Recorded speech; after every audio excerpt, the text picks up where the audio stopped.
नमोस्तु नमो विद्याणं सुगुणं वैर्याणं जानं सवसावनं मङ्गलं भगवान् वीरो मङ्गलं गौतमो गणी मङ्गलं कुन्दकुन्दाद्य अस्तु मङ्गलं सर्वमङ्गलमाङ्गल्यं सर्वकल्याणकारिकं प्रधानं सर्वधर्माणां जयनं जयतु शासनं न्यायं जयतु शासनं मत्वा जिनेन्द्रं गतसर्वदोषं सर्वदेवं हितदर्शनम् श्रीजैन सिद्धांत प्रवेशिकेयं विरचते स्वल्पदियानिताय गुण स्थान की वृद्धि को जान मुक्ति सोपान शीघ्र मिले निर्वाण पद निश्चय से यह मान निश्चय से यह मान।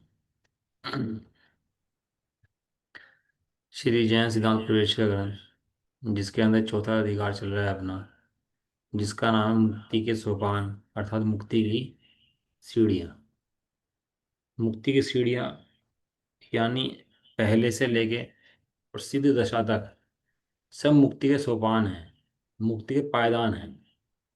जैसे कि छत पर चढ़ना हो तो सीढ़ियों पर चढ़ते हैं, बिना सीढ़ियों के चढ़ना संभव नहीं है।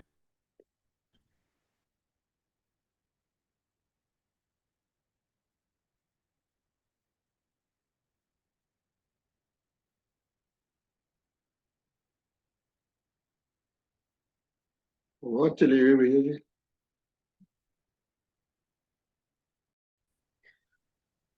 जिस प्रकार छत पे चढ़ना हो, कहीं जाना हो ऊपर, तो सीढ़ियों से चढ़ते हैं। जैसे सीढ़ियाँ बढ़ती हैं ऐसे ऐसे ऊपर चलते चले जाते हैं, चले जाते हैं। ऐसे ही यहाँ मुक्ति की सीढ़ियाँ हैं। पहली सीढ़ी सम्यक दर्शन, सम्यक ज्ञान, फिर आगे सम्यक चारित्र की सीढ़ियाँ हैं। पहला कदम रखा जाता है तो किसका रखा जाता है? सम्यक दर्शन सम्यक ज्ञान का। और फिर जितने आगे कदम हैं वे सब सम्यक चारित्र के कदम हैं। समझ में आया? हाँ। मोक्ष महल की प्रथम सीढ़ी या बिन ज्ञान चरित्रा सम्यक तान लहेसो दर्शन धारो भव्य पवित्रा। जिसने अभी सम्यक दर्शन प्राप्त नहीं किया उसने पहली सीढ़ी भी पार नहीं करी। पहली सीढ़ी मतलब पहली सीढ़ी पे बैठा हुआ है। पहली सीढ़ी पे बैठा हुआ है मतलब वो पहले गुण स्थान में मिथ्या दृष्टि है। मोक्ष की पहली सीढ़ी जो है वो चौथी सीढ़ी है। चौथी सीढ़ी को पहली सीढ़ी कहते हैं, जो मोक्ष महल की है ना। मोक्ष महल की पहली सीढ़ी कौन सी है? सम्यक दर्शन। सम्यक दर्शन के बिना का सम्यक ज्ञान, सम्यक चारित्र, सम्यक दर्शन के बिना किया गया ज्ञान और चारित्र किसी काम का नहीं है, क्योंकि सम्यक दर्शन के बिना ज्ञान सम्यक ज्ञान नहीं होता और चारित्र सम्यक चारित्र नहीं होता। हम्म। ये नियम है। ऐसा ही वस्तु का स्वरूप भी है। इसलिए उसके अंदर बताया मुक्ति के सोपान कैसे होते हैं, तो गुण स्थान के अनुसार ही मुक्ति के सोपान होते हैं। जो गुण स्थानों का स्वरूप नहीं जानता वो मुक्ति मार्ग को भी नहीं जानता, और जो मुक्ति मार्ग को नहीं जानता वह मुक्ति को भी प्राप्त नहीं करता। अति आवश्यक विषय है हमें मुक्ति के जो स्वरूप है, मुक्ति का जो मार्ग है उसका पता करना। अगर मुक्ति का मार्ग नहीं पता होगा तो कैसे भी मुक्ति मान लेंगे, अन्यथा मुक्ति मान लेंगे। अगर मार्ग ही नहीं पता होगा तो जाओगे कहाँ भाई साहब? हैं? रास्ता पता ही नहीं, चल दिए हम तो ऐसे ही चल दिए, कहीं भी मुड़ जाएंगे। तो भाई कहीं भी मुड़ जाएगा तो कहीं भी चला जाएगा। कहीं भी मुड़ जाएगा तो कहीं भी चला जाए। हाँ, मुक्ति मार्ग पे तो नहीं जा पाएगा। कहीं भी मुड़ जाएगा तो कहीं भी चला जाएगा। इसलिए पूरा का पूरा निर्णय गुणस्थान का होना चाहिए। पहले से लेकर गुणस्थानातीत सिद्ध भगवान तक का जितनी सीढ़ियां बीच में हैं सबका निर्णय बराबर होना चाहिए कि कौन से गुणस्थान में कैसे परिणाम होते हैं, कैसे कार्य होते हैं, गुणस्थान है कैसे, क्यों बताया भगवान ने। भगवान ने गुणस्थान का स्वरूप बताया है जीवों के हित के लिए। जो गुणस्थान ही नहीं जानता वो वास्तव में वस्तु स्वरूप को भी नहीं जानता। जो बच्चे होते हैं डॉक्टरी करते हैं, इंजीनियरिंग करते हैं, तो पूरा जानते हैं कितने साल का कोर्स है, कि कौन से स्कूल में है, कौन सा ट्यूशन है, करने से क्या होगा, पहले ही निर्णय कर लेते हैं पूरा का पूरा। ऐसे ही मोक्ष मार्ग का पूरा निर्णय पहले ही शुरू में ही हो जाता है, जिसका नाम है गुणस्थान। गुणस्थान में प्रवेश करना होता है। तो गुणस्थान में सबसे पहला क्वेश्चन उन्होंने उठाया कि समस्त प्राणी सुख तो चाहते हैं, सुख को प्राप्त नहीं करते। सुख तो चाहते हैं सब जीव, सब प्राणी क्या करते हैं, सारा दिन सुख तो चाहते हैं, लेकिन सुख को प्राप्त नहीं करते। क्यों? क्योंकि सही पुरुषार्थ नहीं करते। अन्यथा पुरुषार्थ से वस्तु की प्राप्ति चाहे तो वस्तु की प्राप्ति नहीं हो सकती। पुरुषार्थ तो करे उल्टा और फल चाहे सीधा, ऐसा हो सकता है? चले तो उल्टा और घर पहुंच जाए, ऐसा हो सकता है?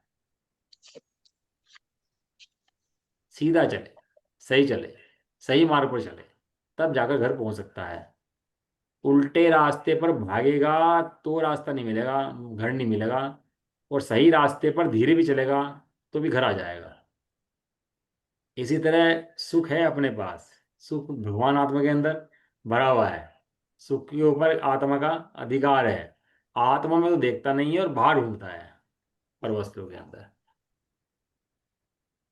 जहां नहीं है वहां खोज है, और जहां है वहां देखता नहीं है। इसलिए सुख भी प्राप्त होता नहीं है। असली सुख का स्वरूप क्या है? तो उन्होंने बताया था कि अनाकुलता लक्षण जो है वही जीव का सुख है, आह्लाद स्वरूप। इसको बोलते हैं अनुजीवी गुण। ये कौन सा गुण है? अनुजीवी। अनुजीवी। अनुजीवी। एक प्रतिजीवी होते हैं, एक अनुजीवी होते हैं। अनुजीवी गुण क्या पढ़ाया था अपन लोगों ने? पढ़ता हूँ अनुजीवी। हाँ, वस्तु, क्या नाम, वस्तु हाँ, के धर्म, धर्म स्वरूप, यही वस्तु था के उधर। भाव स्वरूपी गुणों को अनुजीवी गुण कहते हैं। यही था। हाँ। जो भाव स्वरूपी हैं, जिनके द्वारा वस्तु की रचना होती है, उनको अनुजीवी गुण कहते हैं। जीव की रचना सुख से हुई है। कोई आकुलता से जीव की रचना नहीं हुई है। कोई आकुलता से जीव बन गया हो ऐसा नहीं है। जीव निराकुलता से बना है, जीव सुख से बना है। अपन लोग कहीं जा रहे हो, किसी यात्रा पे जा रहे हो, कहीं जा रहे हो, किसी मंजिल पर जा रहे हो अपन लोग, तो मंजिल पर पहुंचते निराकुल हो जाता है, मैं पहुंच गया भाई। निराकुलता होती नहीं। और जब तक नहीं पहुंचते तब तक क्या रहता है? तब तक आकुलता। आकुलता बनी रहती है। रास्ते में कहीं भी हो, अटक गया हो, कुछ बात होगी, कितनी आकुलता वेदना होती है। जब मंजिल पहुंच जाता है तो क्या होता है? निराकुलता हो जाती है, वो निराकुल हो जाता है। ये निराकुलता आत्मा का स्वभाव है। जैसे ही जाना निराकुलता मेरा स्वभाव है, सुख मेरा स्वभाव है, ऐसा जानते ही विषयों में दौड़ खत्म हो जाती है और स्वभाव की तरफ मुड़ता है। इसका नाम निराकुलता है। सुख पहचानना चाहिए भैया, सुख के लक्षण क्या हैं, कहाँ पाया जाता है, कैसे पाया जाता है। सिद्धों को अनंत सुख है। प्रत्येक पर्याय में कितना सुख है? आनंद। आनंद। अनंत सुख। और जो आकुलता है ना, जो दुख है, वो चारित्र गुण की एक समय की पर्याय में है। जो आकुलता जो लक्षण है, आकुलता किसे कहते हैं? दुख को आकुलता कहते हैं, कषाय को आकुलता कहते आकुलता हैं। के। वो चारित्र गुण के एक समय की विकारी पर्याय है। अब अज्ञानी जीव उस चारित्र गुण की एक समय की विकारी पर्याय देखता है और त्रिकाल स्वभाव को नहीं देखता, जहां पर सुख भरा हुआ है। महल हो और महल के बाद थोड़ा सा कूड़ा पड़ा हो, तो कूड़े को देखकर रोता है, महल को नहीं देखता। थोड़ा सा कूड़ा पड़ा है बाहर कोने में कहीं महल के, और उसको देखकर रोता रहता है बैठकर, कूड़े को देख करके, और महल नहीं देखे, तो किसी की गलती है भाई? इसलिए अपना सुख स्वभावी जो आत्मा है, जहाँ सुख भरा हुआ है, उसका निर्णय करे। उसका नाम आह्लाद लक्षण है, निराकुलता है, सुख है। समझ में आया? ये मेरा ही अनुजीवी गुण है, उद्गल का गुण नहीं है।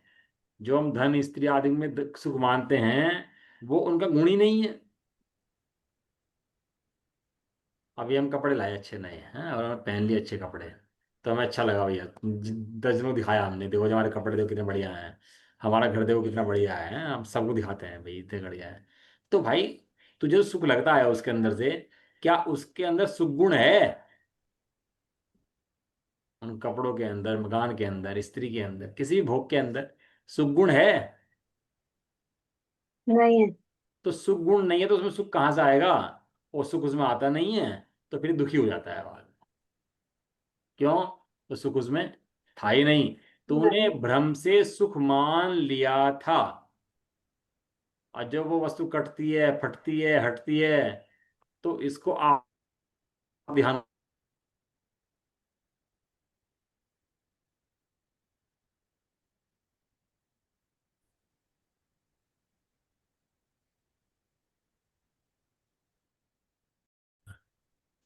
हम्म। पता नहीं इंटरनेट कुछ प्रॉब्लम हो रही है। तो जीव का गुण स्वयं का है, और जो पर से इसको आशा लगी हुई है, ये इसका दुख का मूल है। जब ये वस्तु का स्वरूप जान लेता है, सही स्वरूप जानता है, ये जानता है कि सुख मेरा ही स्वभाव है, और पर की तरफ दौड़ कम होती है और अपनी तरफ दौड़ बढ़ जाती है इसकी, तो सुख गुण इसको प्रकट हो जाता है। बराबर है। चलो, ये संसारी जीव को सुख क्यों नहीं मिलता? क्योंकि कर्मोदय के निमित्त से सुख का घात हो रहा है, और संसारी जीव जो है उस कर्मों में लगा रहता है, इसलिए संसारी जीव को सुख कब मिलेगा? संसारी जीव के सुख का प्रारंभ सम्यक दर्शन से होगा, और पूर्णता चारित्र से होगी। समझ में आया? हम्म। संसारी जीवों के सुख का प्रारंभ हम्म। सम्यक दर्शन से होगा, और पूर्णता चारित्र होने पर होगी। चारित्र में कर्म से बढ़ता है उसका सुख। ऐसा है। एक होता है अज्ञान जन्य दुख, और एक होता है अस्थिरता जन्य दुख। दो दुख होते हैं। क्या क्या दुख बताए? अज्ञान जन्य दुख। और अस्थिरता। अस्थिरता। अस्थिरता जन्य दुख। अस्थिरता। अज्ञान जन्य दुख उसे कहते हैं कि अपने स्वरूप को पता ही नहीं है, विषयों में सुख मानता है, और विषयों में दौड़ लगा रखी है जिसने, वो हम्म। बोलते हैं अज्ञान जन्य। होते मिथ्या दृष्टि है, पहले वो इंसान बढ़ती है। लेकिन जब जीव को अपने स्वरूप का भान हो जाता है कि मैं भगवान आत्मा हूँ, और सुख मेरा ही गुण है, निराकुरता मेरा लक्षण है, ऐसा जानने के बाद, स्वरूप का भान होने के बाद भी उसके चारित्र गुण में अस्थिरता हो जाती है। अस्थिरता मतलब रुक नहीं पाता, बाहर में विषय उपयोग भागता है, तो उसको बोलते हैं अस्थिरता। लेकिन ज्ञान उसको बराबर हो गया, वो समझ गया कि मेरा सुख मेरे अंदर है, बाहर में नहीं है। इतना ही समझ जो है, ये सम्य दर्शन है। अब अस्थिरता में दुख होता है, लेकिन अस्थिरता वाला दुख और अज्ञान वाला दुख, दोनों में बहुत बड़ा फर्क है। दोनों के अंदर बहुत बड़ा। रखे। दुख है। हाँ। एक अनंतानुबंधी वाला दुख है, और एक अप्रत्यक्षान प्रत्यक्षान संयोजन वाला दुख है। इन दोनों में ये फर्क है। अनंतानुबंधी वाले को पता ही कुछ नहीं है, लेकिन जानता है, स्वरूप को जानता है, टिक नहीं पाता। अब जितने अपने प्रथमानिक के दृष्टांत हैं, भरत के, बाहुबली के, आदिनाथ भगवान के, रामचंद्र जी के, लक्ष्मण के, हम्म। जितने भी हैं, वे सबको हम्म। अनंतानुबंधी वाला दुख नहीं था, उनको अस्थिरता वाला बनता। क्योंकि वे जानते थे सुख कहाँ पर है। चलो, मोक्ष अब यहाँ कहाँ तक आ गया था अपन लोग? प्रश्न नंबर 474 हो गया था अपना लोग का। हाँ नहीं, 476 पे है। हाँ, 475 में संसारी जीवों को असली सुख कब मिल सकता है? मोक्ष होने पर मिल सकता है। हाँ, पूर्ण सुख की बात है।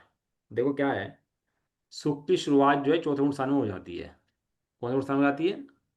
चौथे चौथे। गुण स्थान। चौथे लेकिन स्थान। लेकिन कषाय का अंश होने से वो रुक नहीं पाता स्वभाव के अंदर, उसे बाहर आता है बार बार। हम्म। तो जब बाहर आता है हम्म। तो उसको सुख नहीं प्राप्त होता अपना, वो बाहर बाहर कषायों का वेदन करता है, तो पूर्ण सुख नहीं हो पाता। हम्म। और जैसे हम्म। जैसे कषाय हटती हैं उसकी, उस तरह आत्मा में स्थिरता बढ़ती है, सुख भी बढ़ता है उसका। सुख का क्वांटिटी बढ़ जाती है उसकी। और जब सब घाते हट जाते हैं, जब समस्त घाते कर्म हट जाते हैं, तो पूर्ण सुख उसको, निराबाध सुख, निराकुल सुख, लगातार सतत धारावाही प्रवाह सुख की उसको प्रारंभ हो जाती है, जिसको बोलते हैं मोक्ष सुख। एक क्रम है।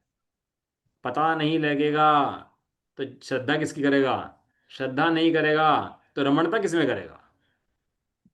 रमणता करने के लिए श्रद्धान ज्ञान अत्यंत जरूरी आवश्यक है। है। ऐसा है। देखो, एक तो चीज है कि तो कषाय होती है और एक पाप होते हैं, है ना? कषाय के नाम क्या है? क्रोध, मान, माया माया लोग। लोग। और लोभ पाप के मान नाम क्या है? लो। हिंसा, झूठ, चोरी, कुशील, परिग्रह। हिंसा, झूठ, चोरी, कुशील, परिग्रह। कुछ भी। पांच पाप का संबंध जो है वो अघातीय कर्मों से है, और चार कषायों का संबंध घातीय कर्मों से है। ये चार कषाय जीव का घात करती हैं, और पांच जो पाप हैं ये शरीर संबंधित होते हैं। हिंसा शरीर से, कुशील शरीर से, परिग्रह शरीर से। ये क्रोधमान माया लोग, ये तो आत्मा की परिणति में उत्पन्न होते हैं। आत्मा की परिणति में बाहर है। वे आत्मा से बाहर हैं। हिंसा, झूठ, चोरी, कुशील, प्रति शरीर शरीर क्रियाएं में ये क्रोध मान माया लोभ ये आत्मा ही क्रिया है। समझ में आया डिफरेंस दोनों में, कषाय और पाप के अंदर? समझ में आया कि नहीं आया? हम्म, आ गया भैया। हम्म। इसलिए अनंतानुबंधी जो क्रोध मान माया लोभ हैं, ये क्रोध मान माया लोभ होते क्या हैं? अनंतानुबंधी क्रोध मान माया लोभ माने अपने आत्मा से क्रोध, अपने आत्मा के अन्य वस्तु से मान, वो अपने आत्मा से मायाचारी, और अपने आत्मा से अन्य वस्तु से लोभ, इसका नाम है अनंतानुबंधी क्रोध मान माया लोभ, जिसका नाम है मिथ्यात्व, जिससे मिथ्यात्व का बंध होता है। समझ में आया? और जब ये अनंतानुबंधी चला जाता है, यानी वो अपने आत्मा को देख लेता है, तो आत्मा को देखने के बाद भी जो उसको क्रोध मान माया लोभ रहते हैं, कषाय के अंश रहते हैं, उन्हें बोलते हैं अप्रत्याख्यान प्रत्याख्यान संयम क्रोध मान माया लोभ। हम्म, इज दैट क्लियर? हम्म, इसलिए भैया भगवान ने सबसे पहले बताया सम्यक दर्शन धर्म का मूल है, और सम्यक दर्शन होते ही अनंतानुबंधी चली जाती है। अनंतानुबंधी चली जाती है, आप भगवान आत्मा अपने दर्शन कर लेता है, अपने भगवान को देख लेता है, मैं कैसा भगवान स्वरूप है, ऐसा उसको निर्णय में आ जाता है। और निर्णय के बल पर ही उसको परिपूर्ण मोक्ष प्रकट होता है। जिसका निर्णय कच्चा है, जिसका निर्णय खोटा है, उसको मोक्ष कभी प्रकट होता नहीं है। हम्म, ऐसा है। मोक्ष का स्वरूप क्या है? प्रश्न नंबर 476। अब वो कह रहे हैं आप परिपूर्ण सुख प्रकट होता है, तो मोक्ष कहते किसे हैं? मोक्ष, अब मोक्ष का संधि विच्छेद करें, मोक्ष का संधि विच्छेद करें, तो मोक्ष का संधि विच्छेद होता है मोह का क्षय, इसका नाम होता है मोक्ष। संधि विच्छेद करते हैं ना मोक्ष का, तो क्या बनेगा? हम्म, मोह मोह का का छह। हाँ छह। छह। मोह का क्षय। मोह के दो भेद, दर्शन मोह चारित्र मोह। दर्शन मोह मने श्रद्धान मोक्ष, और चारित्र मोह मने पूर्ण मोक्ष। दो मोक्ष। मोह के कितने भेद हैं? दो भेद, दो वेद। श्रद्धा मोहनी है दर्शन और मोह, चारित्र मोह नहीं। कहाँ कहाँ जा रही है? कहाँ जा रही है? श्रद्धा मोहनी और चारित्र मोहनी है। श्रद्धा मोहनी है माने अपने स्वरूप की श्रद्धा ना करना, अपने स्वरूप का निर्णय ना करना, अपने स्वरूप के संबंध में ज्ञान, उसका नाम है श्रद्धा मोहनी है। लेकिन जब जीव अपने आत्मा के स्वरूप के बारे में जानता है, अनंत गुण निधान भगवान आत्मा द्रव्य, अपना द्रव्य जो भगवान है उसको जानता है, जान लेता है, तो उसको श्रद्धान में मोक्ष हो जाता है। उसको बोलते हैं श्रद्धा मुक्त, दृष्टि मुक्त, मोह मुक्त। सुने शब्द आपने नहीं सुने, कभी शास्त्र में पढ़े नहीं पढ़े? नहीं। हाँ, दृष्टि मुक्त, श्रद्धा मुक्त, मोह मुक्त, दर्शन मोह मुक्त, मिथ्यात्व मुक्त, यही है। अब ये मतलब ऐसा श्रद्धा मुक्त इतनी। होने पर धीरे धीरे स्वरूप में स्थिर होता है, तो चारित्र मोहनी प्रकृति चली जाती है, तो उसका नाम है चारित्र मुक्त, चारित्र मोह से मुक्त, वो पूर्ण मुक्त। तो मोह का क्षय, चौथे गुण स्थान में दर्शन मोह का क्षय, अनंतानुबंधी की चारित्र मोहनी प्रकृति का क्षय। चौथे गुण स्थान के अंदर किसका क्षय? दर्शन। अनंतानुबंधी के क्रोधमान माया लोभ का क्षय, और दर्शन मोहनी का क्षय, चार सात प्रकृति का क्षय, उसका नाम है चौथा गुण स्थान। और आगे आगे प्रत्याख्यान प्रत्याख्यान सृजन का अभाव, और बढ़ते बढ़ते मोक्ष प्रकट हो जाए, उसका नाम है पूर्ण मोक्ष। कह रहे हैं आत्मा से समस्त कर्मों का विप्रक्षोभ अत्यंत वियोग को मोक्ष कहते हैं। मोह का क्षय, बस यही बहुत बड़ी जहां बात। मोह का क्षय है वहां सर्व कर्मों का क्षय है। मोह का क्षय हो क्योंकि गया तो ना गुस्सा आएगा, ना कुछ होगा, कुछ भी नहीं होगा। कुछ भी कर्मों का नहीं, मोह राजा का क्षय हो मोह है। गया। मोह का क्षय हो गया तो सब खत्म। कर्मों का सदा सदा कौन? मोह। मोह। अब जेल मोह में और बंद राग करते हैं। खत्म हो गया तो सब कुछ खत्म है फिर। ना तो किसी से राग है, ना मोह है, तो फिर है ही क्या? फिर ना गुस्सा करोगे, ना चिल्लाओगे, ना मतलब मंदी हुई, कुछ नहीं होगा। ये जो वो होता है ना जेल वेल में बंद करते हैं, जब कोई हल्ला होता है, तो मुखिया पकड़ हम्म। लेते हैं और मुखिया को ले जेल में बंद हम्म। कर देते हैं। जब मुखिया हम्म। बंद हो जाता है ना, तो समस्त पब्लिक शांत हो जाती है फिर, कि भैया मुखिया ही बंद हो गया तो अब क्या कर सकते हैं इसके लिए। सही ये बात है। मोह जो है मुखिया है, जहां मोह गया, वहां ये मानते हैं सारी प्रजा गई इसकी, सारी सेना गई इसकी। क्योंकि समस्त सेना ये मोह की बसाई हुई है। ये दुनिया जो है ना, ये मेरा शरीर, मेरा पुत्र, मेरा मकान, ये सब किसकी दुनिया बसी हुई है? मोह की। ये दिन रात ऐसा लगता रहता है ना कि मेरा पुत्र है, मेरी स्त्री है, मेरा मेरा ये, मेरा ये, मेरा ये लगता है ना। ये मोह का स्वरूप है। ऐसे ही लगाता है मोह। यहाँ जो कह रहे हैं परिपूर्ण सुख जो प्रकट होता है उसका नाम मोक्ष है, समस्त कर्मों से रहित।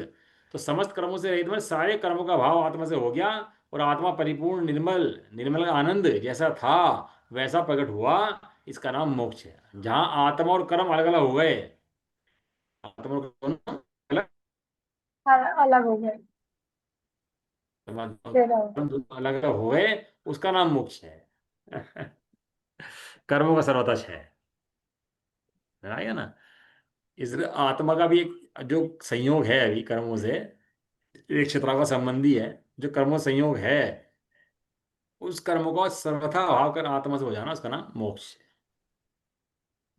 अगला है प्रश्न 470, मोक्ष की प्राप्ति का उपाय क्या है?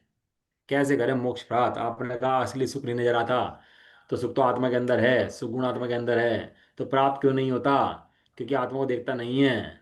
हैं? तो असली सुख का स्वरूप क्या है? कि आत्मा को देखे, वो असली सुख का स्वरूप है। उससे क्या होगा? परिपूर्ण मोक्ष प्राप्त, सुख प्राप्त हो जाएगा। और सुख होने से क्या होगा?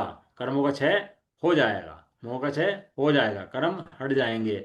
तो कह रहे कर्मों को हटाने की विधि क्या है? कि कर्म जो लगे हुए हैं, कर्म कैसे हटेंगे आत्मा से?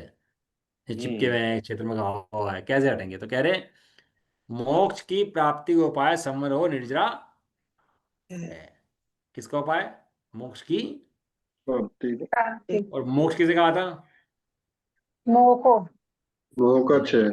नहीं, मोह ऊपर का देखो ना, क्षय। परिभाषा पढ़ो ना ऊपर की जो उपाय दी। समस्त। आत्मा किस्मत कर्मों, कर्मों हाँ, का। समस्त, यहाँ मैंने मोह कर लिया, उन्हें समस्त लिखा। हालांकि मोह इक्वल टू समस्त ही होता है, लेकिन फिर भी समस्त लिखा, समस्त पढ़ो आप। आत्मा से समस्त कर्मों का अभाव। तो आत्मा से समस्त कर्मों का अभाव कैसे होगा? संवर और निर्जरा से होगा। किन से होगा? संवर और। निर्जरा। निद्रा से। सात तत्व याद आ गया आपको? हाँ। जीव, अजीव, अजीब। बंद, आश्रय जीव बंद, अजीब आश्रय बंद आश्रय। संबर निजरा मोच। मोक्ष आ गया ऊपर। मोक्ष का उपाय क्या है? हाँ। संवर और निर्जरा है। बराबर है। हम्म। संवर किसे कहते हैं?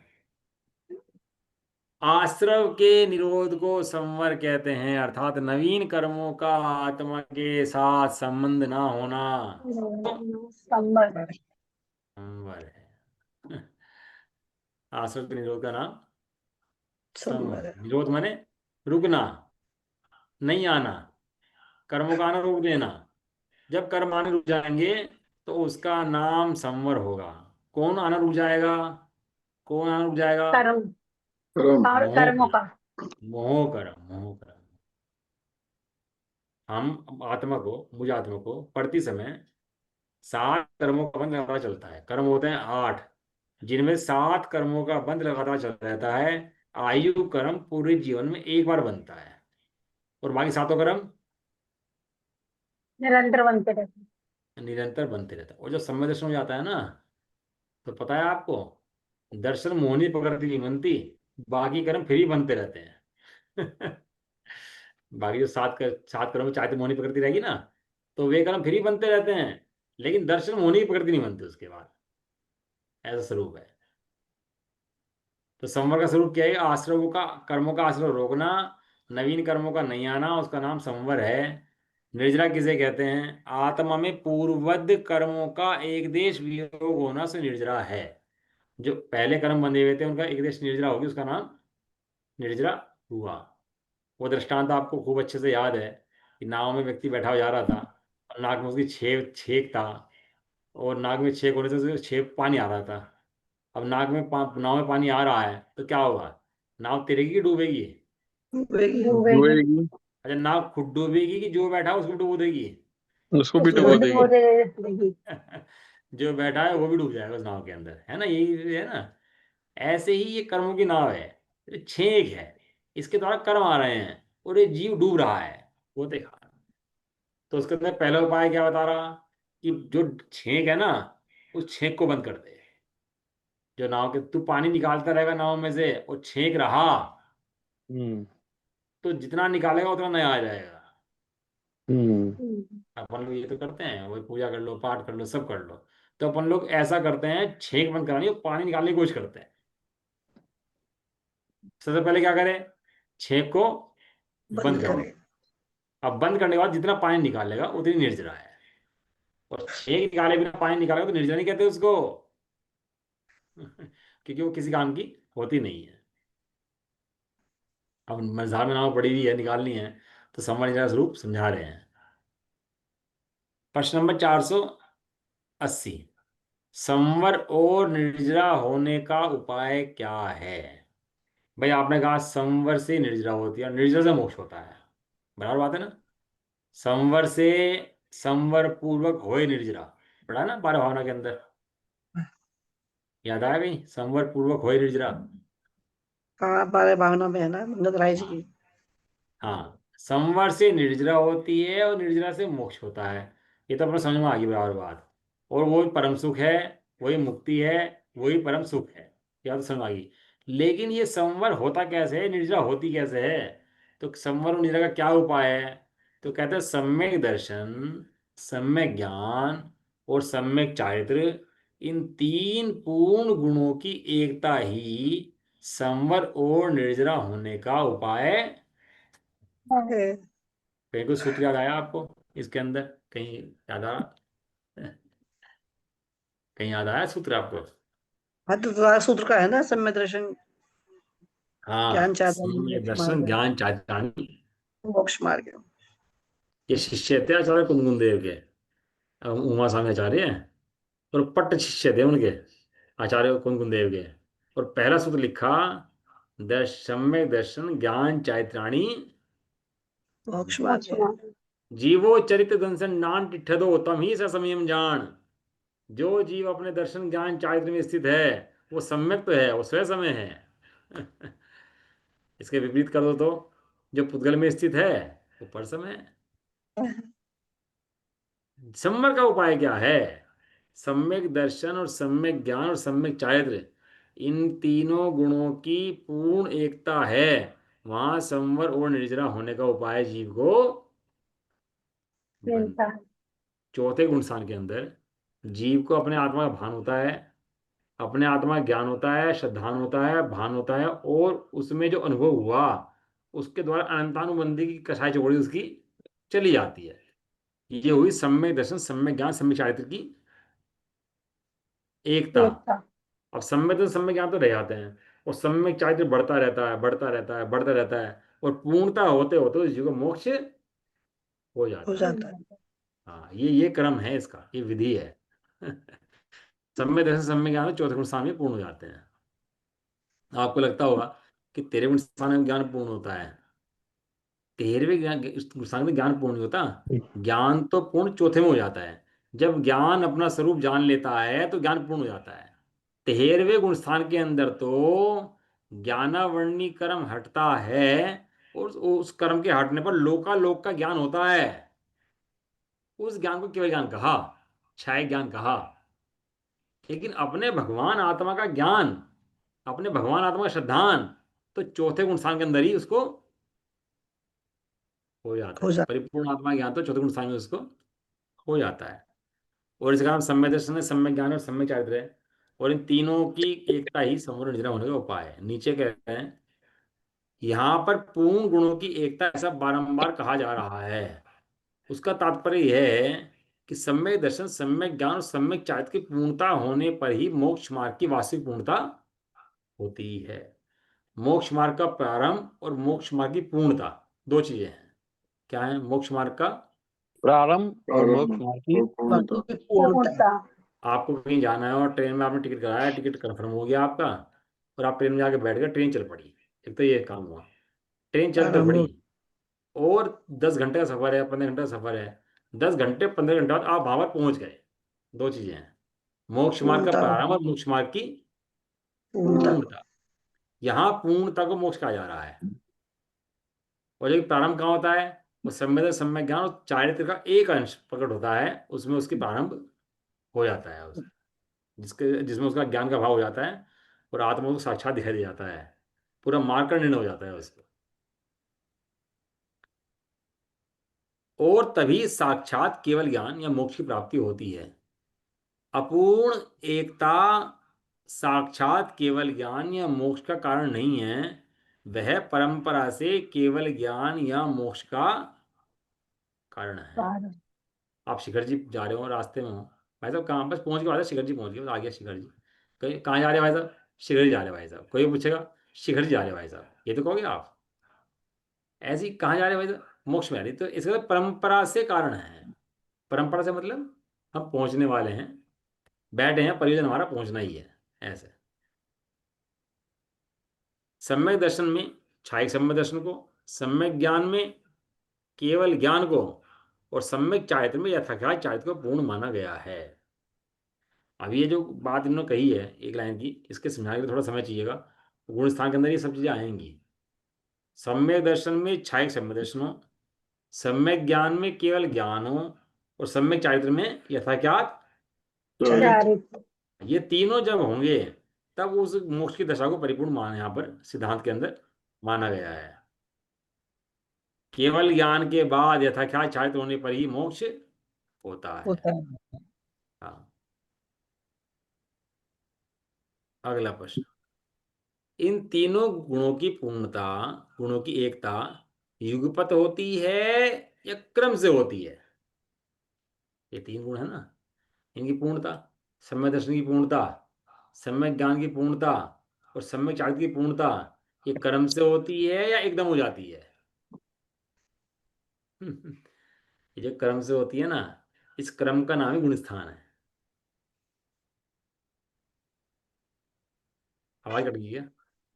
नहीं नहीं नहीं आ आ ये जो क्रम से होता है, इस क्रम का नाम क्या है?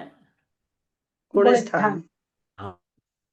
वो जो श्रद्धा है, वो सिद्धों की क्षायिक श्रद्धा, अपरम्परावाद श्रद्धा है आगे जा करके। और जो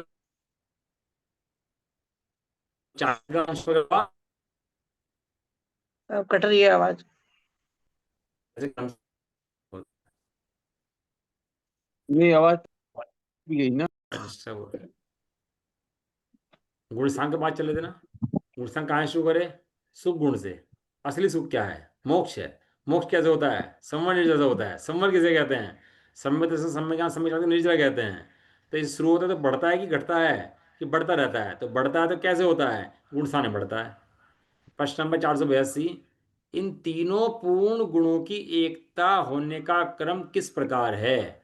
कह रहे जैसे जैसे गुण स्थान बढ़ते जाते हैं, वैसे वैसे ही ये गुण भी बढ़ते हुए अंत में पूर्ण होते होती हैं। है। और उस पूर्ण दशा का नाम ही सिद्ध दशा है। जब ये सिद्ध बन जाता है तो उसके गुण पूर्ण विकसित हो जाते हैं। फिर कभी जीव लौटकर संसार में आता नहीं। रहिए अनंतानंत काल, अनंत अनंत काल तक सिद्ध दशा ही भोग करता है। बस अब गुणस्थान किसे कहते हैं, गुणस्थान के भेद जो हैं वो कल पढ़ लेंगे अपन लोग, है ना। क्योंकि अब इसका थोड़ा सा समय लगेगा इसके अंदर पढ़ने में। तो कल अपन गुणस्थान शुरू करेंगे। अब गुणस्थान यहाँ शुरू हुए हैं, अब तो भूमिका बना दी गुणस्थान के लिए। गुणस्थान कैसे होते हैं, कैसे बढ़ते हैं, कहाँ तक रहते हैं, क्या होता है, तो भूमिका बनाई है तो गुणस्थान की। लेकिन अब चलेगा आगे कि गुणस्थान की जो भूमिका बनाई थी, गुणस्थान होते कैसे हैं, क्यों होते हैं, किस गुणस्थान के अंदर क्या क्या होता है, तो उस सबका विवेचन जो है ना अपन लोग पढ़ेंगे। प्रत्येक गुणस्थान के अंदर चौथे तक तो श्रद्धान ज्ञान का मुख्यतः मिलेगी। चौथे तक किसकी मुख्यतः मिलेगी? श्रद्धान और ज्ञान ज्ञान। की। और उसके बाद चारित्र की मुख्यतः मिलेगी आपको। सारे गुणस्थान जितने भी हैं, 5वें से लेकर आगे 12वें तक, उनमें सब में चारित्र मोह, चारित्र मोह, चारित्र मोह। और 12वें के बाद जब 13वें में जाता है तो बाकी ज्ञानावरणी, दर्शनावरणी और अंतराय, तीन कर्मों की मुख्यतः मिलेगी। और जब सिद्ध बनता है तो बाकी चार अघात्य कर्म जो हैं उनकी मुख्यता मिलेगी वहां पर। चार कर्मों का भी अभाव वहां पर हो जाता है।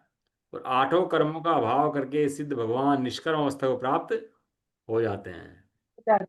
जिसकी वंदना समस्त हम लोग तीन दात करते हैं, वंदित सु सब सिद्धे, धूम मचल मोड़ो एवं गतिम पत्ते। कैसी गति को प्राप्त हुए? ध्रुव, सिद्ध, अचल और अनुपम अनुपम। गति। हाँ, कर्मों से रहित जीव की दशा कैसी होती है वो ये दिखाते हैं, बताते हैं। चलो, चर्चा गुणस्थान की कल शुरू होगी। वो तो गुणस्थान अपन लोग प्रारंभ करते हैं। निज निधि निज में बताई, है आनंद। अनंत उपकारी के लिए लिए जिन्हें माँ को वंदे ना वंदना सके। सके बार।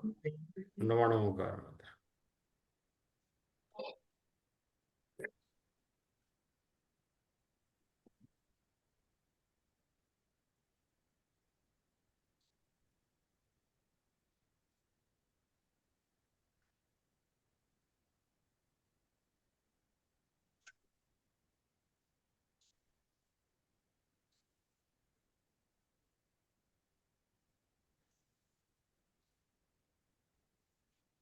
जबरदस्ती माता की, जय हो। जय हो। महान जैन धर्म की।